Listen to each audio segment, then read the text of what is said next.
Everyone is talking about the Faber-Castell Colour for Life competition. So here are the Faber-Castell high-end Faber-Castell watercolour pencils, and I'm going to do a little mini demonstration of what we can do with those and how to use them. I'm going to use just these colours. So what we want to do, instead of actually colouring in our whole picture and then adding water, what we want to do is work layer at a time. So I'm going to start with my lightest colour. Not to say that you always have to start with your lightest colour, but I am.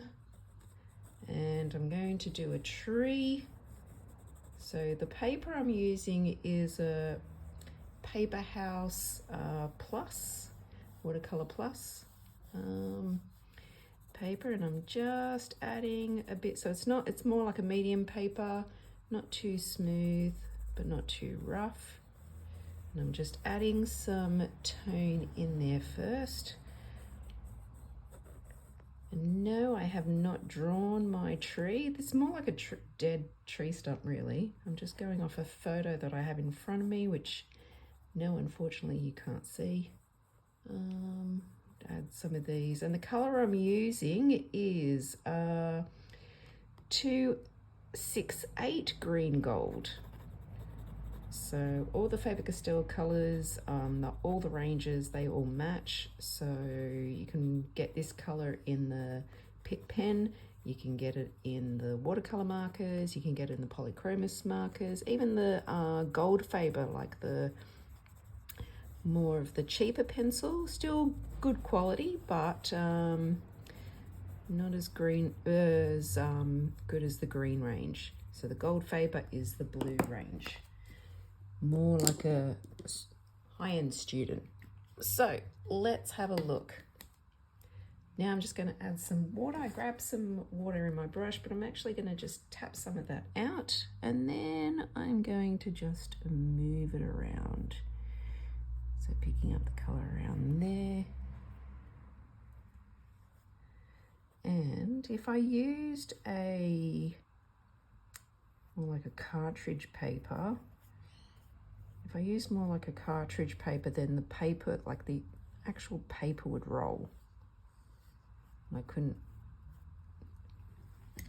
scrub it too much.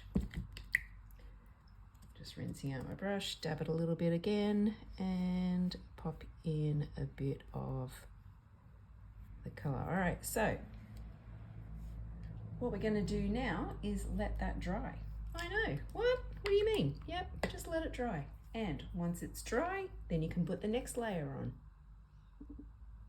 So the paper's now dry, and the next colour I'm going to use is a 173 olive green yellowish.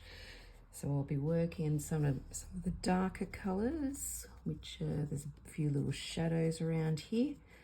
And you're probably wondering, why am I working in layers and not doing all the colours at once and then adding water? Well, the reason for that is because if I did all the colours at once and did all my colouring in and then added water, then I would actually end up with like muddy colours.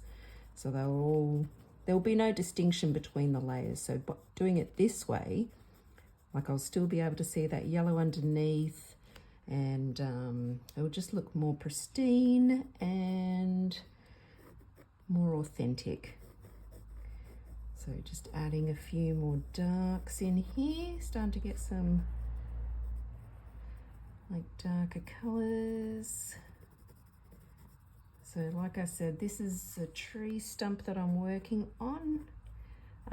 No, I haven't sketched anything out. I'm just going on the fly. And you know what, with organic things you can do that because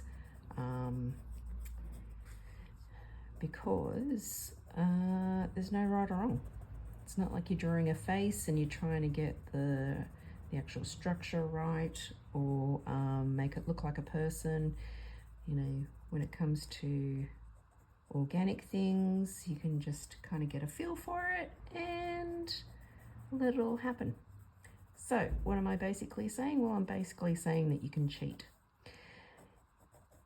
I do advise drying in between layers because if I actually was doing this now on wet paper, it'll actually, the pencil will actually indent the wet paper, and you couldn't smooth it out and get softer shades. You would just end up with hard lines. So think of the pencil dissolving into the paper and setting before you even get a chance to move it around. So, and if you're too lazy or impatient to wait for it to dry, you can do what I did, which is basically just hitting it with a hairdryer. Some people use hair dryers for their hair. I use it for my artworks. And it's pretty much the only thing. Oh no, actually I do use hair dryers on my hair, but very rarely. All right, adding a bit more of this. And yeah, if you want it darker, more intense color, press harder, put some more pigment down.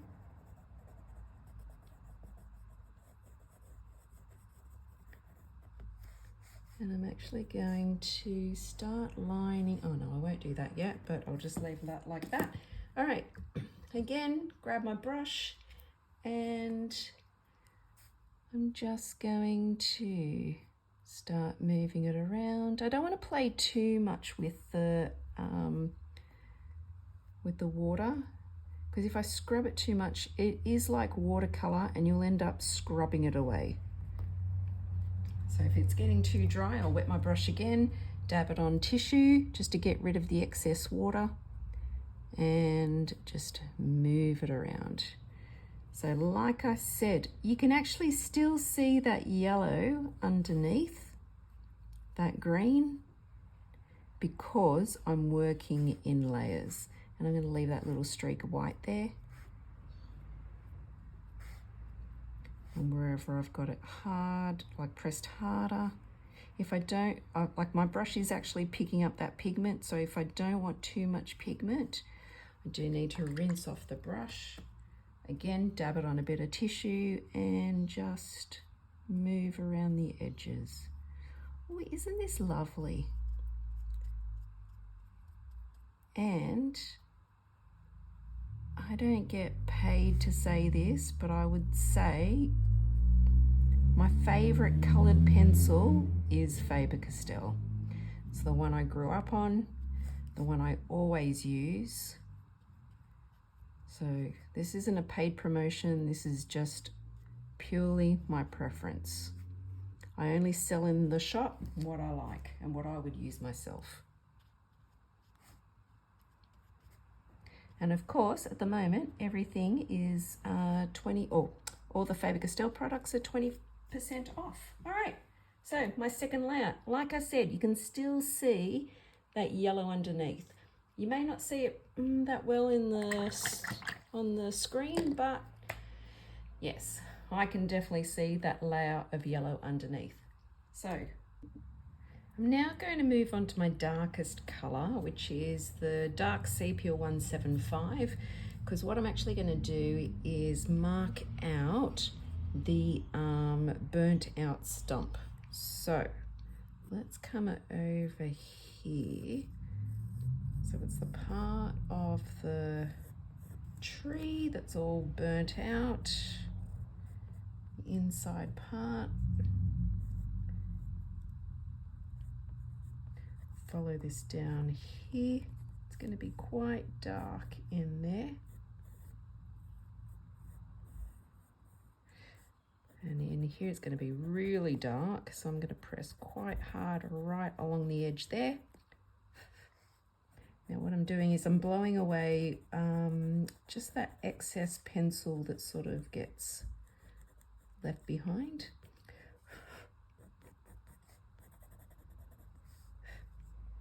And I'll leave some lighter tone just to give the illusion that there's like sort of peaks and troughs, so that's like a high area, so I'll just leave that a bit lighter.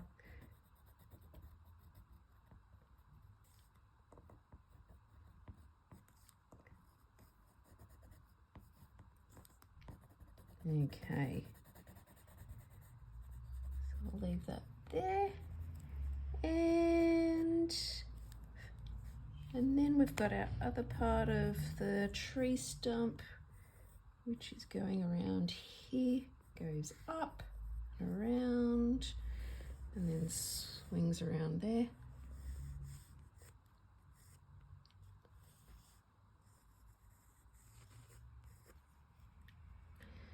So now my tree's starting to take shape. Also watch where you leave hard lines. Like this I can kind of scrub away a little bit, like that line there.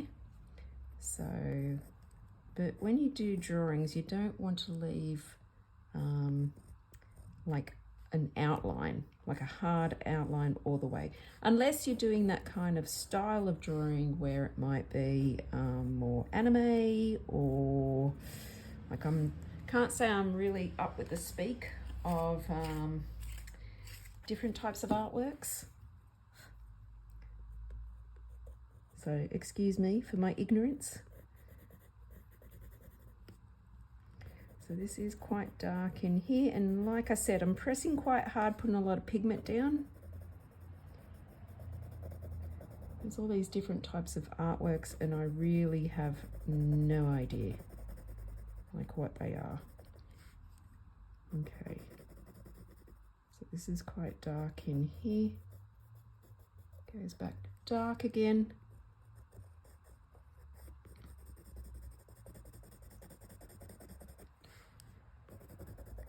And again, where I want it really dark, blow away all that excess. I never brush it away, otherwise you end up with streaks.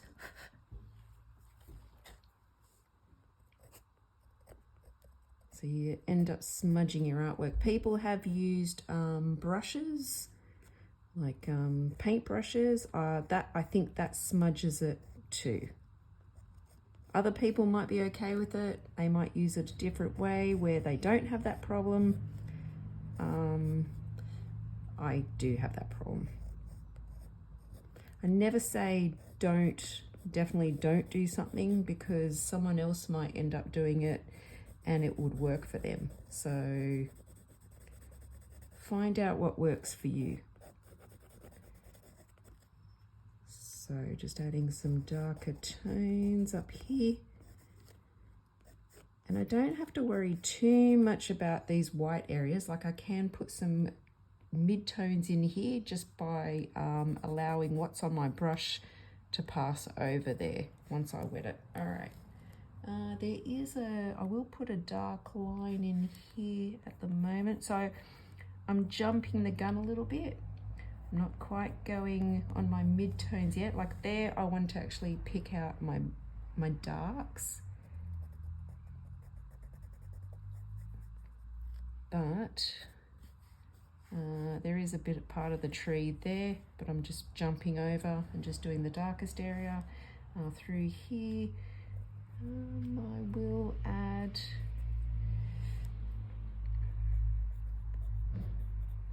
like a bit of a dark area there.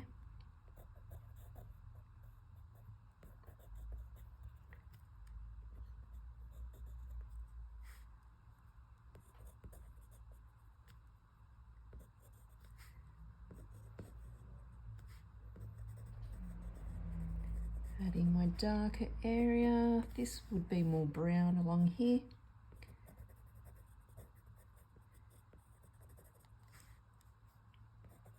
So again, this is a dark sepia. I do prefer to use, instead of using black, like I will use black only in extreme cases or areas and only a little bit.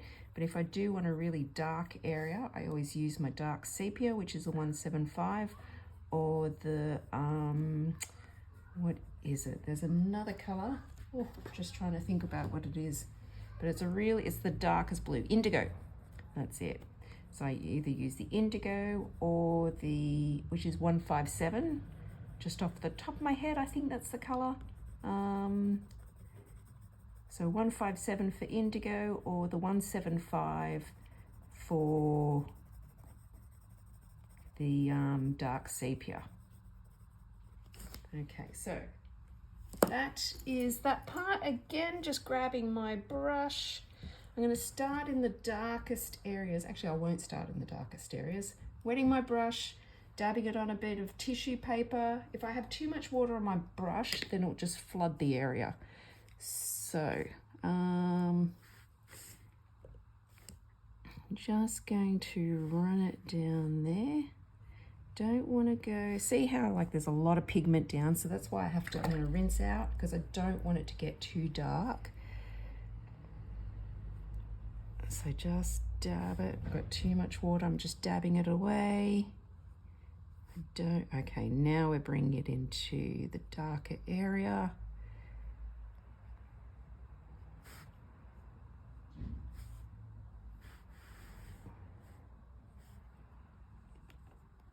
And I can actually use what's on the pigment on the brush just to create some shadows. So see how I create what was on the brush? I created a shadow there.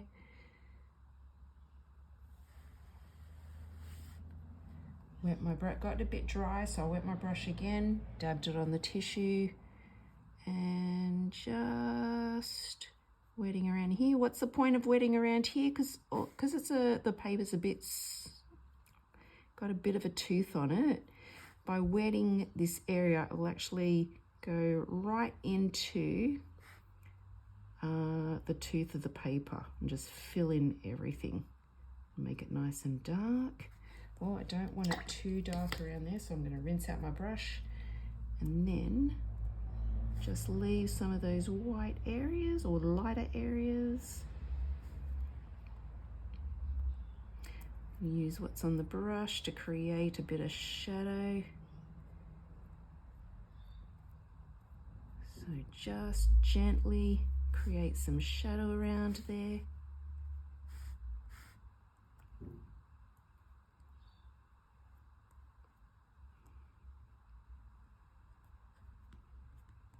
Don't want it too dark, so I'm just going to rinse out my brush again.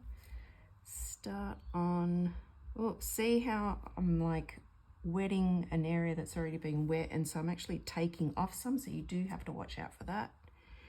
So if you scrub too much or play with an area too much, you're gonna wash away the color.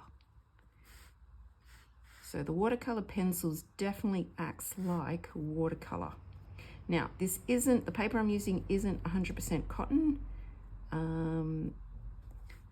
but seems to work well. Oh, nice. So I do, oh, actually up here. So I do have my darker area up. This is like just along there, and I might just pull this area up here a bit. And okay, actually, I'm just going to add, I know, you're like, what, Helen, are you still going? Yes. I'm just going to add, pull this area out a little bit here and create a shadow, or just like a roundness, and show that there's a bit of the tree stump just around here, just along there, and just show the roundness. Okay, so again, we're going to dry that off, and then we're going to put in some of the mid-tones, which will be the 283 Burnt Sienna, beautiful dog color, and also the 177 Walnut Brown, which is also a brilliant color for use of dogs, on your dogs, on dog pictures. All right, see you soon.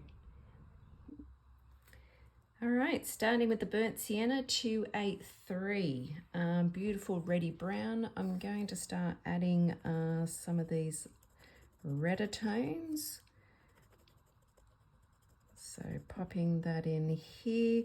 Actually, I'd probably be better off with more of an orangey tone, to be honest, which is, I think it might be a terracotta, which is 186 or 188. Now looking at the original picture, but that's all right. Might stand out a little bit more if I use that color, but I can't be bothered taking it out now. But just give it a whirl. If you have it on hand, use that one instead. I would recommend not the 188, but maybe the, maybe the 186, which is more of a, it is an orangey brown. And I think it might be called terracotta. One of them's called terracotta anyway. I know the numbers more than I actually know the names. So you'll have to excuse me for that. Okay, so bring some of the brown up here. I might add a little bit of a softer tone of brown over here. And also I think using the, normally when I'm actually doing coloured pencil work, using the Faber-Castell polychromos pencils, I like my paper to be very smooth. I mean, the smoother the better, and the sharper the pencil, the better. But when it comes to watercolour pencil, I do, if I'm just using the watercolour pencil, then I do like a medium tooth on my paper, just a little bit of like a tooth, not as smooth, just a little bit. It's kind of a bit of a delicate balance on how much is too much. But you just want that little bit of roughness to be left behind, as you can see here. Yeah, and especially when you're doing organic, like pictures, just seems to come out, I don't know, looks better. But yeah, like I said, when it comes to the polychromos coloured pencils, I do prefer like smooth paper. And I do like 100% watercolor paper, because the way I do my drawings, I layer and layer and layer, and the paper does have to be able to take a bit of a beating. So here we go, add a bit there. I might add just a bit of this pencil work here. Just a little bit of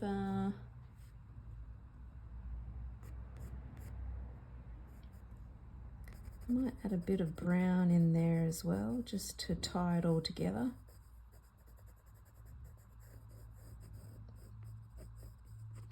There we go. And I am going to make this kind of rich and dark.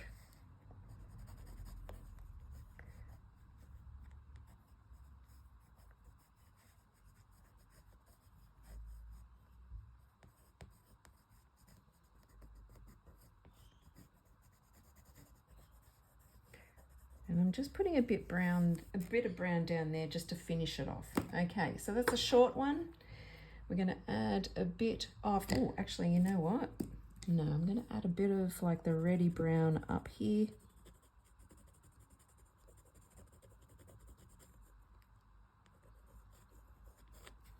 Just a little bit there.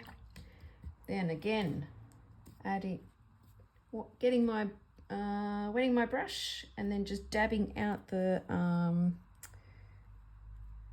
no, you know what? That's red enough. I highly recommend stick with the 283.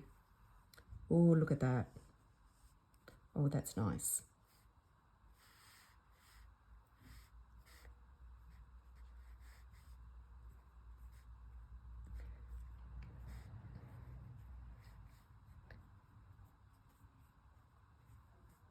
Oh, that's lovely. Sorry, I do get quite excited about pencils. Okay, and is this an expensive watercolor brush? No, it's part of a $10 packet. I don't think you need a very expensive watercolor brush when it you just need something. When it comes to watercolor pencils, I don't think you need anything too drastic. You just need to put some water down, move things around.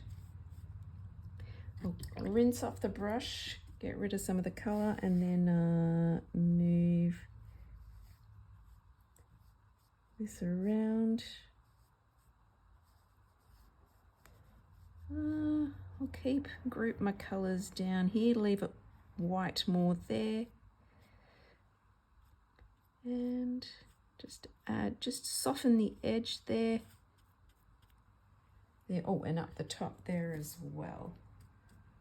So again, I can still see layers, like there's still layers there again, which is why we want to work in layers and not just color the whole thing and then dump water on it. There we go. All right, one more layer of color and then we're done. So first of all, again, we're going to dry the paper, and then we'll work on our last color. All right, the last color I'm going to use is a 177 Walnut Brown. This brown is, it's a bit of a warmer brown. So it's not greeny. It's not a greeny brown, it is a warmer brown. And I'm going to place some of these bit of darks in here. You know, because this tree basically is attacked by insects and all sorts of things. Not only by fire, but it's really just been attacked by everything. And it is just a stump, like I am just drawing a stump. Like one of those dead trees that you kind of find in the middle of nowhere. It's been hollowed out by fire. You know, they call them the widow makers because they just silently fall.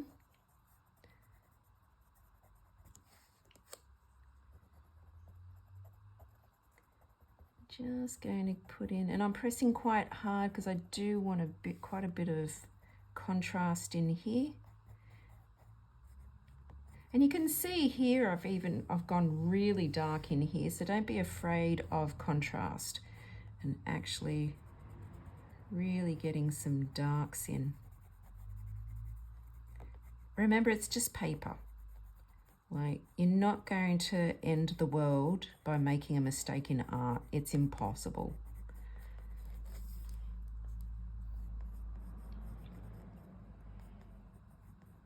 Okay, so just adding a bit here, and also I might add a bit of a shadow just along the edge there. Just along here.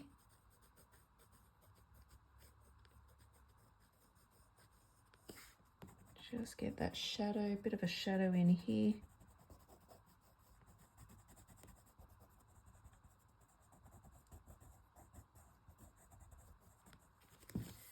And I might put a little bit more shadow up here. All right, that's it. This is amazing. Okay, and so I'm going to start in my lighter areas. I'm just going to run my brush down here. And so instead of having a completely dark area, what I've got is more of a reddy brown, but not the burnt sienna brown, but just sort of like a darker reddy brown.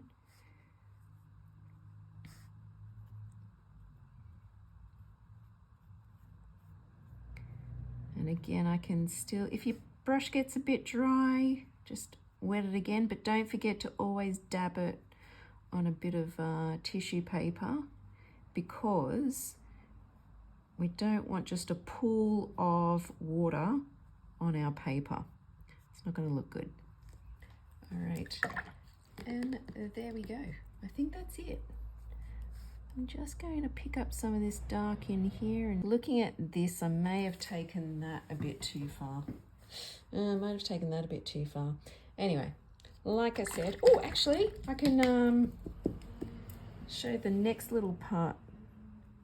Let's just scrub some white back in. So see how so they are watercolor pencils. See how I can just scrub a bit of the white away, or color away, and get back to the white. And then instead of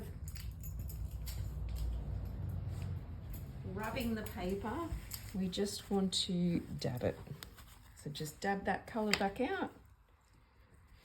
So yeah, I did go a little, and I can go in back with a bit of that yellowy green color. that olivey colour. But I think I did take it a bit too far and put a bit too much dark in there. Ugh. Now it's this white blob. So I would have to dry it out and put some more colour back in. So let's just scrub this back a bit.